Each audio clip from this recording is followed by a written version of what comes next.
ನಮಸ್ಕಾರ. ನಮಸ್ಕಾರ ಸರ್, ನಾವು ಗುಲ್ಬರ್ಗ ಗ್ರೀನ್ ಪ್ಲಾಂಟ್ ಕಂಪ್ನಿಯಿಂದ ಬಂದಿದ್ದೆವು. ತಮ್ಮ ಪರಿಚಯ ಕೊಡಿ ಸರ್, ತಮ್ಮ ಊರ ಹತ್ರ. ನಮ್ಮ ಊರು ಬಂದಾರವಾಡ್ರಿ. ಹಾಂ ರೀ. ನೀವು ಒಂದು ವರ್ಷ ಹಿಂದೆ ಬಂದಿದ್ರಿ ಹೊಡಿ ಅಂತ ಹೇಳಿ ಎಣ್ಣೆ ರೀ. ಹಾಂ ಅದ್ರ ನಾವು ಯೂಸ್ ಮಾಡಿದಿಲ್ಲ ರೀ.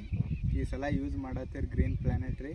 ಹಾಂ ಹಾಂ ಒಳ್ಳೇದು. ನೀವು ನಮ್ಮ ಗ್ರೂಪ್ನಾಗ ಇದ್ದೀರಿ. ನೀವು ನಾವು ಗ್ರೂಪ್ದಾಗನೇ ಇದ್ದೀವಿ ರೀ. ಎಲ್ಲ ನೋಡಿ ಇವತ್ತು ನೋಡಿಕೆ ಯೂಸ್ ಮಾಡತ್ತೀವಿ. ಯೂಸ್ ಮಾಡಿದ್ರಿ.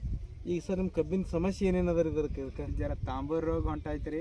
ಹಾಂ, ಜರ ಎಲಿ ಚಿಕ್ಕಿ ಬೀಳತ್ತದ್ರಿ. ಹಾಂ. ಅದಕ್ಕೆ ಅದು ಎಲ್ಲ ಈಗ ಅದ್ರ ಸಲ ನೋಡ್ರಿ, ನಮ್ಮ ಗ್ರೀನ್ ಪ್ಲಾಂಟ್ ಕಂಪ್ನಿ ಕಡೆಯಿಂದ ಒಂದು ಗ್ರೋ ಕೊಳ್ಳತ್ತಿದ್ದೆವು, ಒಂದು ನೈಟ್ರೋ ಕಿಂಗ, ಒಂದು FC ಪೌಡ್ರ್ ಅಂತ ಕೊಳ್ಳತ್ತಿದ್ದೆವು, ಸ್ಪೆಡಲ್ 90. ಇದೇನದ ನಿಮ್ಮದು ಕಬ್ಬಿಂದು ತಾಂಬೂರು ಚಿಕ್ಕಿರೋ ಹೋಗ್ತದೆ, ಅದ್ರ ಸಂಗಟ ಬೆಳವಣಿಗೆ ಗ್ರೋತ್ ಆಗ್ತದೆ, ಅದ್ರ ಸಂಗಟ ಮರಿ ಸಂಖ್ಯೆ ಜಾಸ್ತಿ ಆಗ್ತದೆ ಸರ್. ಹಾಂ, ಇವತ್ತು ತಾರೀಕು ಅದ ರೀ 25/2/2025. ಹಾಂ, ನಿಮ್ಮ ಹೊಲಕ್ಕೆ ಬಂದಿದ್ದೆವು. ಇವತ್ತು ನಿಮ್ಮ ಪ್ರಾಡಕ್ಟ್ ಕೊಡ್ಲತ್ತಿದ್ದೆವು. ಇದು ಕೊಟ್ಟು ಬಳಕ ಭೀ ಒಂದು ವಿಡಿಯೋ ಮಾಡ್ಕೋತೀವಿ ನಿಮ್ಮ ಜೊತೆಯಲ್ಲಿ. ಇವತ್ತು ಏನು ಫಸ್ಟ್ ಕೊಡೋ ಟೈಮ್ದಾಗ ಯಾಕೆ ವಿಡಿಯೋ ಮಾಡ್ಲತ್ತಿ ಅಂದ್ರೆ ರೈತರಿಗೆಲ್ಲ ಪರಿಚಯ ಆಗಬೇಕು. ಈಗೇನಿತ್ತು ಮತ್ತು ಆಮೇಲೆ ಏನದ ಮಾತಾಡೋಣ. ನಮಸ್ಕಾರ.